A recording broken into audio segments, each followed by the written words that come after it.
G'day ladies and gents. Just before we begin today's video, I would like to let you know that we are going to be streaming, or at least casting, the Victory Cup. You might think, well, it's just another War Thunder esports tournament, who gives a fuck? Well, let me tell you this.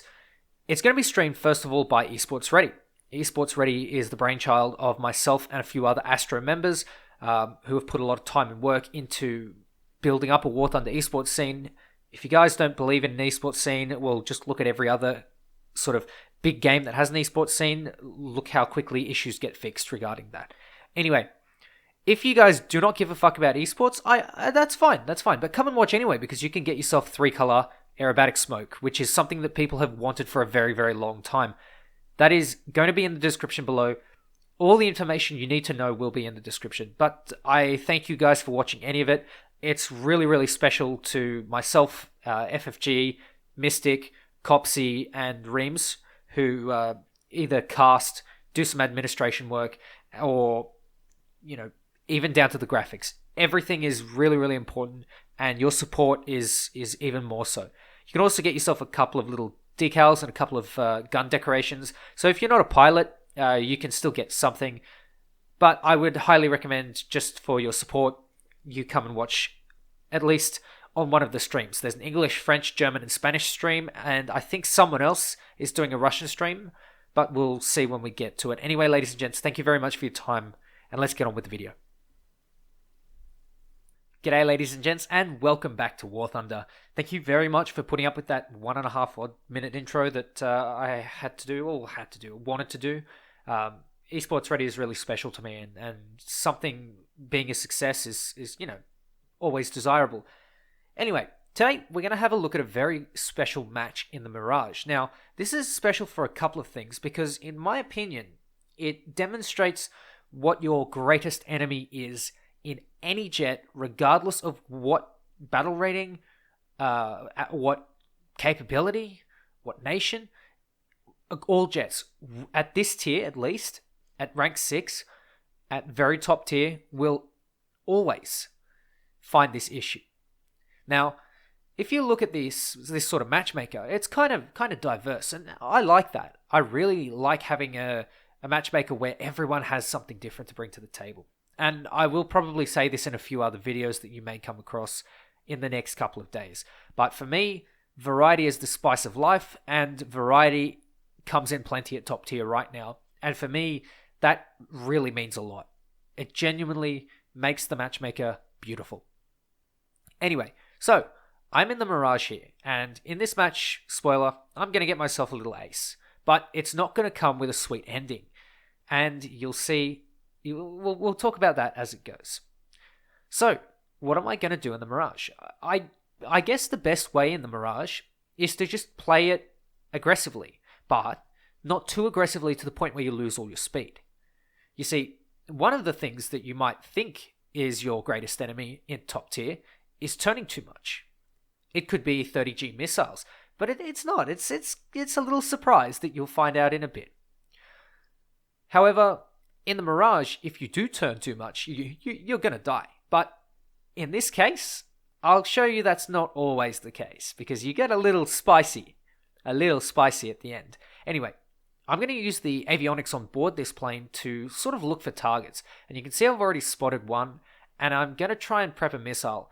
I've been testing out, I suppose Koala's theory, if you will, that the missiles, or at least the big R350s, I think they're called, have some sort of frontal lock. I haven't been able to replicate it. I really wish I could, but for now, I'm going to tell you that does not have a frontal lock, or at least from my experience. If it does, it'll be either really close or in very rare circumstances. So don't count on a frontal lock. Don't waste your missiles, people. They are your most precious thing apart from the plane itself. Maybe you could get away without having guns. Having missiles is very important, especially at the ranges that you're going to be engaging your opponents.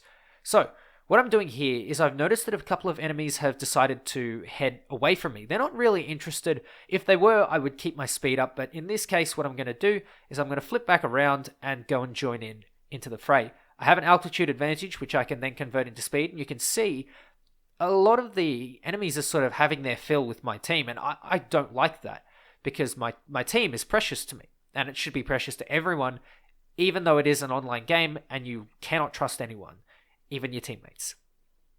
So, I'm going to be diving down, picking up a little bit more speed, and while I'm doing that, I'm looking for targets. The specific ones are the ones that are heading away from me and the ones that are chasing someone. If someone is being chased, chances are the enemy behind them is very distracted, and if they're heading away, it's going to make for an easier lock. So I'm going to go for this Mirage, remembering to aim the missile down a little bit so that it has an easier time tracking, and because the Mirage is slow, I get a critical hit, which should hopefully turn into a kill. This second Mirage, I'm going to let loose the Matra, and the magic missile does not do its thing because I'm too impatient. I should have bided my time a little bit, but it's no time for that.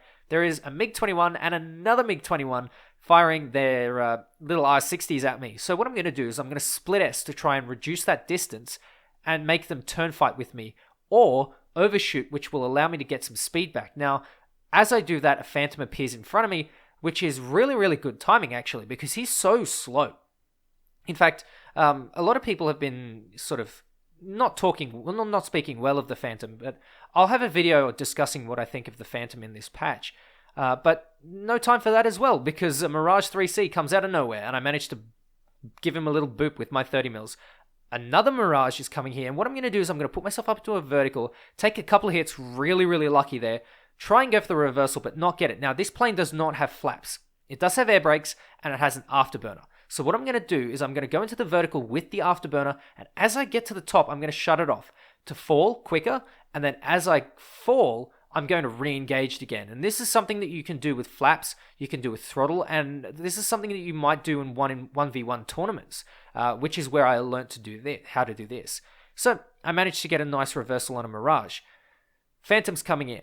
So I need to get my speed. Speed is so important in the Mirage, especially when there's a Phantom above you, because it is so easy to be energy trapped by a Phantom, especially late game when you don't have too many friends around. But in this case, I have a few buddy buds around, and it's starting to look good, because this F4E looks like he's not too fast, but at the same time, he's deciding to go for a head-on with me.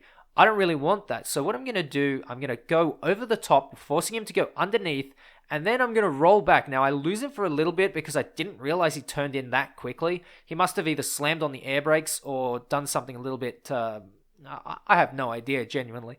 So, he has now put himself in a really, really bad situation. I managed to get some hits, and this is where oh man, that was a beautiful play by the Phantom, and it makes me sad that I missed that. And I managed to get his tail, so he bails. And here is the real kicker. Have a look at my fuel gauge. I have 1.5 minutes of fuel on a map that is something like 128 by 128 kilometers long. I'm 20 plus kilometers from the airfield. In War Thunder, at top tier, fuel consumption is your biggest enemy. Every single jet you will fly, you will have to choose between performance and endurance. For me, I chose performance. Other people may choose endurance, and they may not be able to dogfight like this.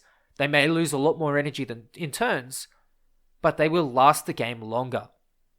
This is so situational as well. Sometimes it'll come out of nowhere. You'll find that you have no fuel, and you've been dogfighting for 10 minutes or 15 minutes. Because you've been afterburning all this time, you'll find that there is basically no fuel left, and I'm left to gliding. Now, I can probably make it back. I'm going to try. I don't know the best gliding angles for this plane because I literally just got it the other day. But it is just one of those things that will sometimes turn around and nip you in the bud. Sometimes you'll be driving around or flying around and you'll just run out of fuel. Other times you'll pick 30 minutes of fuel and you'll have so many people to dogfight and your team will collapse in an instant, which is one of the things that happened to me in the following games after this. It's just something that happens, and you need to constantly monitor your fuel gauge. It is so easy to do this because you get wrapped up in a dogfight like I did there. I got an ace, but if I can't make it back to base, does that make it worth it? I suppose it does. but it's not as sweet if you survive the whole match. And here he comes. There's nothing I can do. I have no fuel. I have no ability to run away. And that's it. Anyway, ladies and gents, take care. And I'll catch you next time.